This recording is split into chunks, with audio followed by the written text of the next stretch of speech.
Hey, what's up, everybody? We're back from Bangkok and we're back on another podcast. So, we're going to be talking about I don't know if you guys ever heard about it, but there's an incident or a big event that's happening in Wakayama, Taiji, Japan, where they actually kill and eat dolphins. It's a big problem that they have in Taiji about the killing of the dolphins. So, we're going to talk about that and some other stuff. So, don't miss it.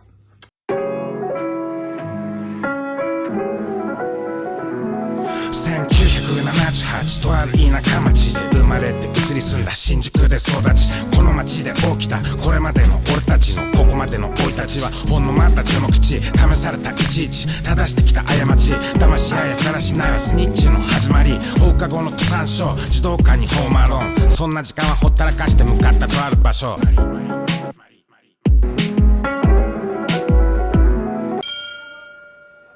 What's up, everybody? Welcome back to the Yamatodamashii podcast. Myself, Enson, we're back. He's back in Japan. I'm back in the UK.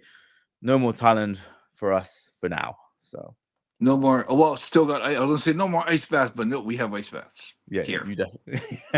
Yeah, for sure. You are well taken care of. Yeah, so we're back. We're back in home territories. What have you been up to since you've been back? Real busy with the training of the kids. Sarah's not here anymore. She's in New Zealand, so I've got to take over the training. And so we call them the kids because that's like our kids. So I've been training Yuji, I've been training Koichi, I've been training this new kid called Meka-kun. And there's another kid that a sumo guy, Roga, but he's real busy at work, so he's half off and on. But we're getting like a real solid fight team going. Wow, that's great. So kind of interesting. Yeah, so this will be interesting. This year's going to be interesting. Any sighting of any other former sumo wrestlers? Nope. Yeah, well, can't disclose anything yet, but there's a huge fight planned with Sudario. He's Really? also there's like a huge talk going on right now, and if that happens, it'll be the first time in the world and probably the first and last time that something like that's ever going to happen in a fight game. Okay. So looking forward to that. I got I think Koichi has his second fight in Deep. Animals in America training now. He's coming back pretty soon because he fights in May, beginning of May. Inoue has a fight coming up on June 4th. Awesome. Where's that? Yeah. That's in Grachan. It's called his pro debut. Oh, nice. Yeah, so we got so much shit coming up, man. It's like busy, which is good, yeah. And then I got these fur babies I got to take care of now. And then you're back to Hawaii and the kois, doing my ice plunge every day, getting some weights in every day, getting a 10,000 steps plus every day. Holy shit, we walked a lot, man. You know, getting 10,000 every day is pretty hard, man. I got to do like an hour walk in the morning to get 10,000. We did 20 most days. No, we did I think our most is like 27,000. That's unbelievable. We did walk a lot, though. When you think about it, we walked a lot. Yeah, that's where the cold plunges really helped. Just man. I don't think I've ever been in Thailand without having like my be from knees below just feeling real cramped and like I want a foot massage. Mm-hmm. But it was unreal, yeah, because every time we went to the ice plunge, I felt fresh again, and we walked like that every day. And I mean, I've been to Thailand hundreds of times, and every single time my legs needed some type of massage or something to keep going. But the fact that ice plunge every morning, we got out, I was like, "Whoo!" I felt like real light on my feet. Yeah, and because we felt so good, we just kept walking. Yeah, we did. Didn't we walk all the way back one day? Yeah, which was like wild. Like Tuesday. I know that's a lot.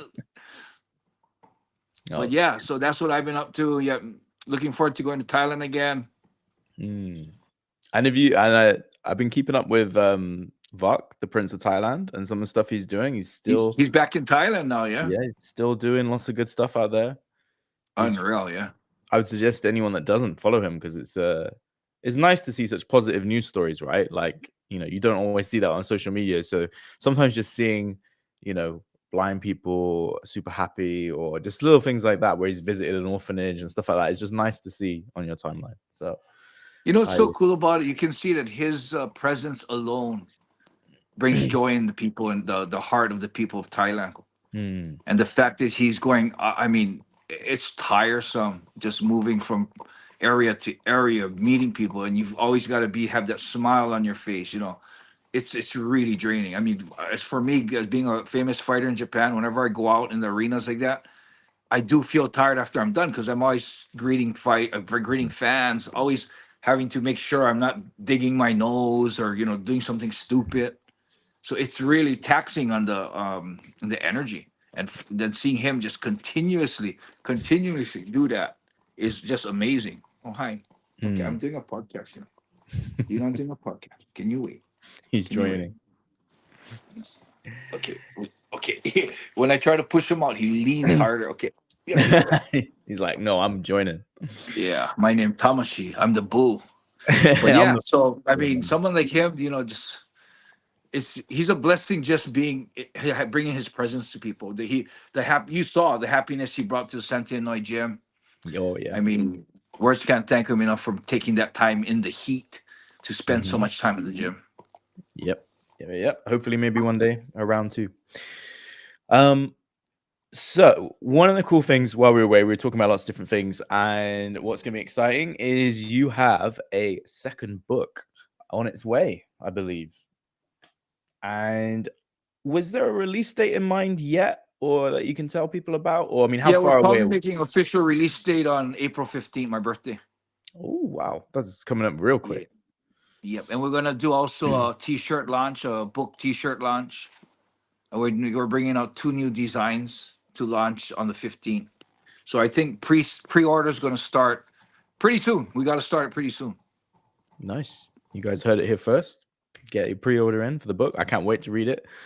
And we're actually going to do a bit of a sneak peek, right? Because one of the things that you talk about was kind of your how do we put this? Your experience with a very controversial subject that occurred. Yeah, very controversial.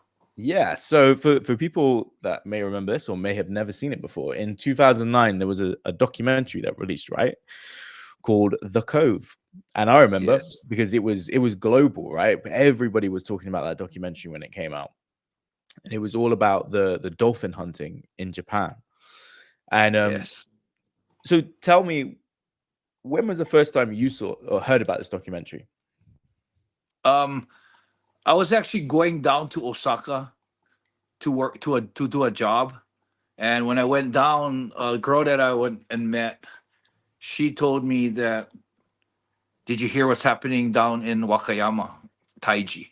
Taiji is the town that it's in. And I'm like, I've never heard of Taiji. So no, I don't. And she said, well, let's go to internet cafe.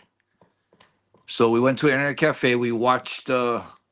She put it out on the internet, and we watched the Cove. And it was produced by Rico Berry. So you got to understand, it was seeing the side of the American activists or the Sea Shepherd activists, or like Rico Berry was part of this group called Dolphin Project. But yeah, it's a one-sided documentary, but it shows the horrific things that's going on. So if nobody's heard about it, it's about the Taiji Japan is the only place in the world that they actually hunt and eat dolphins. So I mean, if you guys, if no one, our listeners didn't hear about it, don't feel bad, because when I mentioned in Japan, some Japanese people go like, "What, eat dolphins? Where?" And you tell them, "Don't walk around with Taiji." They're like, "Not." So a lot of the Japanese people, the modern people, don't know, because Taiji is a place that when you get off the highway, you got to drive another 3 hours to get to the town. So the access to the town was very hard. So the town people didn't have access to get beef or anything from out of the town. So they had to survive from the ocean. And that was part of their tradition, is surviving from the ocean. And they would hunt whatever whales, dolphins, fish, whatever they can get out of the ocean, they would eat. So for the documentary, it showed the side of how intelligent the dolphins are. You know, you're killing the dolphins, you're corralling the whole pod of dolphins, you're killing some, selling some, you're exploiting nature. You know, you're fucking with the ecosystem. You know, that kind of stuff. So when I saw that, I saw all the bad behavior of the Japanese people. Of course, they didn't show the bad behavior of the she shepherd people that triggered the bad behavior of the Japanese. Mhm. So when I saw the thing, I remember putting in my my what is that? My there's called an anime blog. I had a Japanese blog, and I put down, oh, I see what's going on in Wakayama Taiji. Something's got to be done about it. I'm gonna go down there. And I got all types of messages coming to me, like some Japanese saying, "You're not Yamatodamashii. You're fake. You're a traitor." Some I had a couple of death threats saying that if you go down there, we're gonna kill you. I had some people praising me. I had another person send me a YouTube copy of the She Shepherd people abusing the Japanese people verbally. This guy Scott West and his daughter is standing right in front of the two young boys that are working part time to wait for the boat to come into the cove, and he's screaming at them, saying, "You guys are killers. Do you rape your mom? Do you like saying stuff that are just totally off the books?" Mm. And you know, they sent me that video, and I was like, "Whoa!" I took a step back, saying, "Wait a minute." I actually got because it was my name is famous. I actually got contacted by Sea Shepherd, telling me that I can stay at the hotel there and they'll pick up my rooms. And before I gave them an answer, I saw that video that someone sent me, and that's where I said, "Whoa, wait a minute! I can't jump to any side right now. I have Mhm. to go in there, see for myself, and make a decision." So what happened was I did go in, and I declined the offer from She Shepherd, and I went and got my own room at a different hotel, Mm. and went in there, and whew, it was crazy. Yeah. It Well, wasn't a dolphin issue anymore. It was a battle between humanity. It was agreed. between the Japanese standing up for what they believe in, and the foreigners just insulting, criticizing, and ridiculing the Japanese people in their natural lifestyle. Wow. So people had traveled over there to kind of protest Yeah, and stop them from. the Okay. She Shepherd people I met, there was a bunch of from Australia. There's a bunch from South Africa. There's a couple from America. So they're just people that really love the animals of the ocean. Sea Mhm. shepherd, yeah, they're shepherds of the sea, so they protect the sea, and they're real passionate. Those, I mean, Scott West, I disagreed with. If you read my book, you'll know why. But I disagreed with Scott West the way he did things. And I had, there was a girl named Rosie from South Africa. There was a guy from Australia named Irwin. There was a girl from Australia named Nicole. Bob, there's this guy Bob from Australia. They're all like super nice people, and I could see the passion they had for the Dolphins, and Mhm. they were doing that to protect the voiceless, which is the animals. And I really got along with them. And you know, it's written in a book too, but I got something done that's never happened ever. I had the Sea Shepherd activists sit in the same room with the dolphin trainers, and it was amazing, James. I mean, Mhm. I wish it was in this day today because we'd probably have video footage of everything. Mhm. But I had the lady Ren. She runs a dolphin base. It's a training center for the dolphins. They train and then they sell the dolphins. So she's like the head lady. I got her, and I got the She Shepherd. I got the top Irwin, Rosie, and Nicole in one room, and I had them talking it over. It started off as a fight. Really. Why are you doing this? They named a dolphin that had a toothache and couldn't eat, and they saw the dolphin slowly getting weak, and they named him a name, and then they're saying, "What? Why did you take care of her? Why did you take care of her?" And then Rand came out and said, "First thing, that's not his name. This is his name," and she actually has a name for him. And then she told them what happened was the the what is that, like a the inverted molar that dolphin had. They try to find hospitals all over the world, spending thousands of dollars trying to get the dolphin treated. Wow. And it came down to a point where the dolphin couldn't be treated, could stop eating, and it finally passed away. And when the girl Ren was telling the story, she was crying because that dolphin was like her Tamashii or her Bernie. Mhm. It's a pet. Yeah. And what was amazing was the she shepherd lady started crying too. They cried, they hugged each other. I was sitting there thinking, oh my God, This is like a freaking huge breakthrough. It's been happening for, I say, over a decade. There's been having this war with Sea Shepherd and the Japanese people. And I got them hugging. And I was saying, holy shit, we're going somewhere in this. And as you'll read in the book, Scott West came the next week and just fucked everything up. Yeah, it came to a point where I wanted to. Yeah, I was actually thinking of going vigilante on Scott West, and it's written in the book. You guys can look forward to reading in the book, but got really, really, really ugly. And as now where I stand right now, it's hard. It's hard for me because because of my fame in fighting. The mayor of Taiji knew who I was. Dude, I had fishermen fans of mine, the fishermen that they call killers. And these guys actually offered me to go on one of the boats when they're driving the Dolphins. And I just, there was one part of me saying that there's never ever going to have somebody going to have to get going to be able to get firsthand experience and see what it goes on those boats now. I mean, they have it's so close that they won't let anyone on that. But they were asking me if I wanted to go. And I just couldn't because I was still feeling for the Dolphins at the time. I mean, I still do now, and I just thought that they use a banger pole. So what the Dolphins have sonar. So what any noise becomes a wall to the Dolphins. So my voice right here talking to the Dolphins, it's a wall to the other side of my living room. And they don't feel like they can go through it. So that's how they drive them in. They have two long sticks about 20 feet down into the water, and it's called banger poles. And they bang the poles with a hammer, and it creates a vibration through the ocean, like a big seawall that's cornering them into the cove. And I just was imagining the fisherman telling me, Enson, here, show me the hammer and say, Enson, here, hit that stick.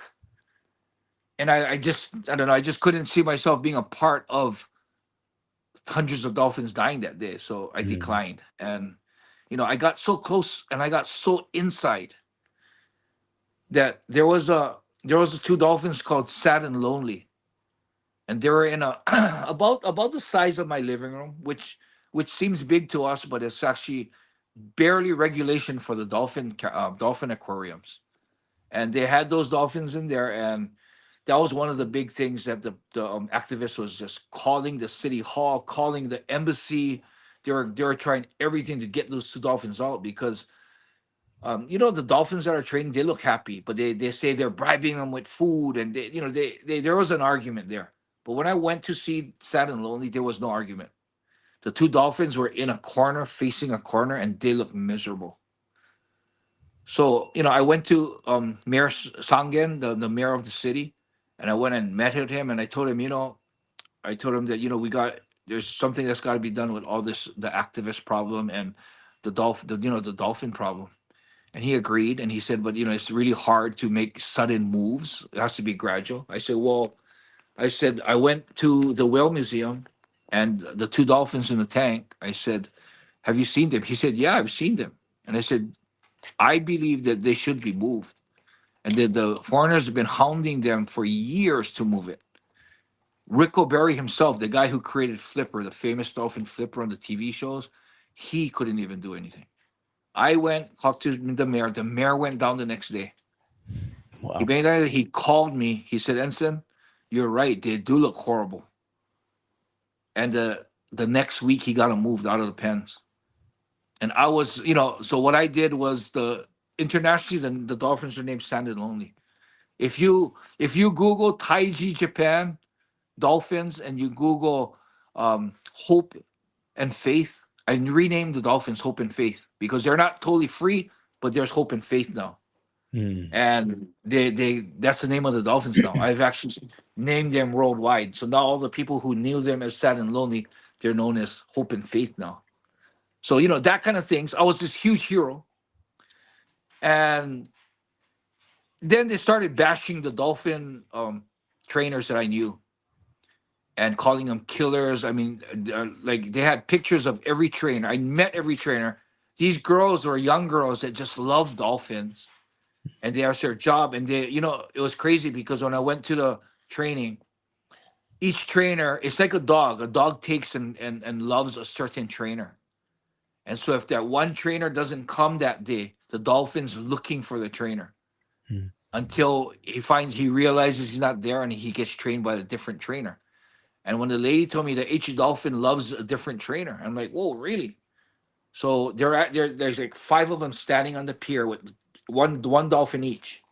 And I said, wait a minute, okay, let me try something. She goes, what? I said, okay, can the girl on the end go to the other side end? The girl ran on that side. The dolphin dipped underwater and went to her end and popped up in front of her. Unbelievable. Wow. So I said, okay, how about have 2 and 5 switch over? They switched over. The dolphins saw them. They swam under. They popped up and they went back. They have affection towards a trainer. So when they started getting ripped on, and these girls are real young college girls, it's just volunteer working because they love dolphins, and they're being ridiculed and insulted on the internet from the Sea Shepherd people or the activists. And I just said, you know what? I don't agree with that. They're not horrible people. And holy shit, dude. I went from being hero to traitor, evil person. Wow. And what I realized there was that the activists are, they're just way too passionate. And for that, it's like trying to fight with a girl with her menstrual cycle going, and it's like unreasonable. It's like, holy shit. It's like, well, you just loved me yesterday and now you hate me because I just voiced my opinion. And that's when I felt that I would have really felt bad if I left the scene knowing that I probably could have done more. And I was frequenting Taiji for 3 full years during the hunting season, which is between September and March, I think it is. And I would go up there for like 2-3 weeks at a time. Wow. Yeah, and on my own bill now. Yeah. I'd have to pay hotel for the whole day, pay gas, and pay all the tolls. And you know how expensive the tolls are in Japan. Yeah. Yeah, so and for me, when that happened, where it was like a whirlwind, like hero to enemy, I was pretty much like, the Dolphins going to suffer, but I can't do any more. I was wasting my time. And so I just, the activists probably wondering, I just took a step back out of the scene. And the universe helped me, because that's right when 9/11, 3/11 hit, the tsunami hit. And I directed all my energy to the north. Oh, wow. That's interesting. Yeah. Because Yeah, it would have been. it was so crazy. I was so in the middle Yeah. of it. The Uyoku, the right wingists in Japan, they're all about staying Japanese, never giving in to America. They see the foreigners coming in, and they actually called me. I knew one of the top guys in Shinjuku, and he called me and he said, Enson, we know you're on the battleground in Taiji by yourself. He said, we're going, and the funny thing is, I'm American, but they see me as Japanese, and they said, you're doing the battle alone. They said, we want to send people to help you. And the Uyoku, this called Right Wingists, we call them Uyoku. They move crazy. They'll move in. If you ever seen in Japan the buses with the huge Japanese flags playing Japanese music, The speakers. Yeah. yeah, they move like that. And so they said they're going to send from Nagoya and Osaka, they're going to send buses of Uyoku down. And if you don't know the Uyoku, the way they work is they're above the law. They don't give a shit. So if you have Yakuza involved, they're more humanitarian. They have their own families. These guys don't care. The Yakuza will be careful on driving their car through a crowd if there's women and children. The Uyoku don't give a shit. Wow. So I didn't want to be responsible for me giving information that the Sea Shepherd are here gathered now, and there's women and men and women. The Uyoku would not give a shit. They would drive their car right through them all. Wow. And as much as I didn't want to be the one who brought that to Taiji. Yeah. So I did pull away. I pulled away from the Uyoku. I did want to get in touch with the guy that called me to just touch bases, but I can't find his number, so I've actually lost touch with the guy. Super high up guy. Wow. They It's actually crazy. invited me to go to a river under a waterfall in the winter to stand under a waterfall. Oh, wow. And at that time, I was like, "Fuck that!" But now I'm like, since we're doing ice baths, I'm like, "Fuck yeah!" Yeah, you'd be But fine. I can't find his number. They invited me to go with them. I mean, it's Wow. kind of. I mean, I'd probably go with them once, but I don't want to. You don't want to be seen with these guys too much. It's worse than being seen with Yakuza. Really? Wow. Yeah. So I was thinking I'll go once and I'll know where the place is and I can go on my own after that. Yeah. Yeah.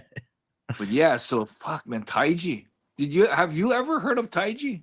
Not only ever from that film. Wow, oh, just a film. But I haven't seen. There's I a don't. I watched the film like 15 years ago. So fuck, you know what? There's actually I think there's subtitles on it too. There's another film. It's an NHK documentary on Taiji. really, Try see if you can Google maybe Taiji Dolphins NHK. And that gives the Japanese side. That really. was another thing someone sent to me before I went up there. It was a Japanese side. And it's amazing because these guys that are portrayed as monsters and killers on the Japanese side, they're portrayed as heroes. They're interviewing the kids, and the kids saying that yes, the fishermen bring food to our table. So they're the heroes that brought food to the town. I mean, it's amazing. It's like a night and day. Like they're talking about the same place. Yeah. And that's where you get you get the two different sides of the story. You watch a World War II movie, American made and Japanese made, you get a whole different view. I Yeah. mean, I'm not saying that anyone's bullshitting, but you get that in Japan. You're getting that feeling of the families losing families, the sons going off to war. You get this feeling of the humanitarian side of the Japanese people and feeling for them. And then you watch the American side. These Japanese are animals. They flew through the night and surprised bomb Pearl Harbor. Yeah. It's amazing. It's amazing the differences you get from a different perspective, a different point of view. Yeah. It's just crazy how much you were in the middle of that whole situation, and you were so in depth with the Sea Shepherds, but then also with the mayor of the town as well. It's just so many elements. Yeah. I was also in with all the fishermen. Well, yeah. The guy gave me, dude, I didn't know how valuable it was, but the guy gave me 7 sperm whale teeth. Wow. Yeah, have you ever seen it? I have one. No. I just have one left, but it's huge. Really? Wow. Yeah, the sperm whale teeth, and I gave it away as presents to people that was real spiritual about that kind of stuff. Wow. But let me go get it. So this is one of the sperm whale tooth that they gave me. Whoa, that's huge. Yeah, look how huge it is. Like if I put it by next to my face, look. Yeah. It's like the almost a third of my head. Yeah. Yeah, yeah. Fucking hell, I can't believe that. So this is actually ivory. Yeah. Oh, really? Wow. Yeah. It's unreal. But yeah, so I mean, I was getting gifts like that from the all sides. Made friends with the she shepherd, but when Scott West came in, it all fell apart. And you Oh, read fell about that in the book. Yep. And Scott West, I think at the time was the number 2 guy in Sea Shepherd. Yeah. Is And sorry, go on. yeah, and this is a Oh, book. nice. So you see what's written in the front? Resilience and No, the not for resale. not for resale. Yeah. So this is actually a prototype that I'm gonna have to look through and see if I can notice any huge mistakes. And yeah, I don't see. And let's see what the Taiji one is at.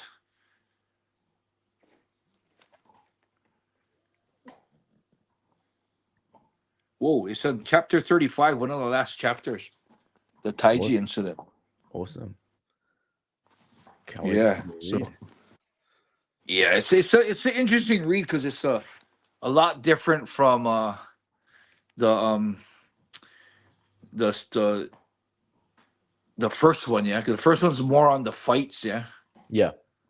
So this is a lot different. Wait, let me show you something else. Let me see where the fuck is it. And this is so one of the designs that we're going to put out is the design of the launch of the second book.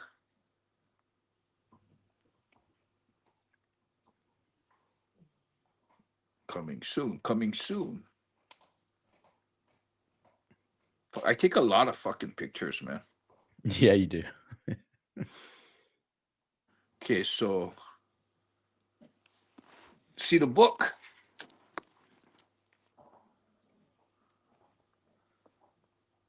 Awesome. So this is like a peek preview of. We haven't actually put it out yet, but that's going to be the new design coming out, and it's titled "The Undying Spirit," Nice. and which is the same title as the book. So looking forward to that, man. Yeah, and then Yeah. Taiji is one of the stories that I talk about. The interesting thing about that chapter is I took a real raw journal every day. So every day I got into my room, I wrote a journal on what happened throughout the day, how I felt, and it's interesting. And when I was gonna write about Taiji, I flipped through the journal and I was thinking, this is real time journal. I'm not going to get anything more raw, more better, and more descriptive of what's going on there. Because even if I try and remember, I had to remind myself off the journal. So I Mhm. figured, you know what? I'll just put the journal in. And so basically, besides explaining the situation, the whole chapter is pretty much a day by day journal on the wave of emotions that I went through in that whole situation. It's fucking crazy. Yeah, I can't wait to hear about it and we'll read about it in more detail. It's Yeah. exciting stuff. So obviously when everything goes live, we'll have links and descriptions and all sorts of stuff. So everybody look out for book number 2. Look out for the new t-shirts, the new clothing. And anything else you want to say before we wrap things up? No, that's it. I'm gonna be headed to Hawaii next in a week and a half. Mhm. And we'll probably next podcast will probably be in Hawaii. So that's one more thing we got to aim for is going to Hawaii. Yeah. Maybe you got to bring your wife and the monster and then make it a family trip. Come to Hawaii. Maybe. Let's I see can how. probably get you cheap rooms there because of the I'm a local person, Oh, nice. so I can book your rooms like that. I mean, of course, sometime next year or whatever in the future, but when it's feasible, when it's movable, might be probably better to get Arnie getting a little bigger because then he'll remember the trip. Yeah. Yeah. Let's see how the monster copes with flying to Japan. Yeah, let's see how the next ones go first. I was looking at it and it said on the way home 14 hours. I was like, man, that's gonna be Ooh, is that 14 hours? 14 hours going back, no stops. So Wow. Oh, that's a lot. Can watch it. You can pretty much watch like what 4 movies. yeah. Oh, more than that. Like, so if anyone sees me on a flight to Japan on the 29th, 28th of December looking stressed, it's because there's a 2-year-old causing all sorts of chaos. So hopefully you're far away from us. Yeah, but yep. So that's about it. Still trying to get back on a system here with my non-negotiables, push-ups, sit-ups, lifting, cold plunge, walk. I'm trying to add more stuff, trying to add yoga into it. And I'm realizing, man, there's not enough time in a day, man. Tell me about it. Tell me about it. There's So not enough as you time know, in the did day. you notice on my Instagram, I tried to do a David Goggins. Get Well, up at not half David one. Goggins, was Jocko. Jocko Willing. I tried to do him, and I got up at 4:30. I was so tired at 12, and I think I'm pretty sure Jocko goes to sleep a lot earlier. I went to sleep at I think it was 1 o'clock that night. Oh, 1 a.m. Oh, Yeah, it's not good. Because yeah, I often get up at 4:30 or 5 a.m. Not by choice. And I'll tell you now, I originally started to try and keep my sleeping pattern of being awake in the evenings. You just can't function. So I ended up starting to go to sleep at like 10. And that was the only way I could do it is if because by 9 o'clock you're dead. There's nothing you can do. But I will say yeah, this: you can get a lot of shit done at between yeah, like between 5 and 7. Like, no yeah. lie. It is true. Yeah. So Yeah, I got my Jocko, you got your Arnie. yeah, yeah. It's definitely a But yeah, non-negotiable. yeah, and it's kind of like right now I'm thinking like, yeah, 4 really didn't work because I was like almost like a zombie halfway through the day. Yeah. So now I'm getting up now at 7 Okay. and seeing what kind of movement I can do at 7. If I might still need more time. I might push it to 6. For me, So, half 5 is not well, bad. for you got a freaking job though. Yeah. So I'll have to. My job is kind of like fun. I feed the Yeah. fish, I watch the dogs, I train the students. Pretty much things that I love doing. Yeah, it's a more like the schedule's more in your time, right? Rather than Yeah, pretty maybe you much. should Yeah, shock but the students and be like, training starts at 6 today. Like, I'd like to I'll be see their Yuki and Jocko now. Koichi. Yeah, see what time they turn up. Oh, that'd be funny, huh? Wake them up Yeah. at 6. Okay, get up, do your run. Like, they'll be like, what the fuck? Yeah. But yeah, so busy is good Busy is good. and Well, very busy. yeah. Thank you everybody for watching, and yeah, we'll be back soon with another topic. Right. All right, everyone. Thank you for watching. Please like, share, and subscribe, man. We're trying to get this channel to blow up. Share this with your friends. Let everyone know what's happening. And thanks for watching. Thanks for supporting. And we'll see you guys again.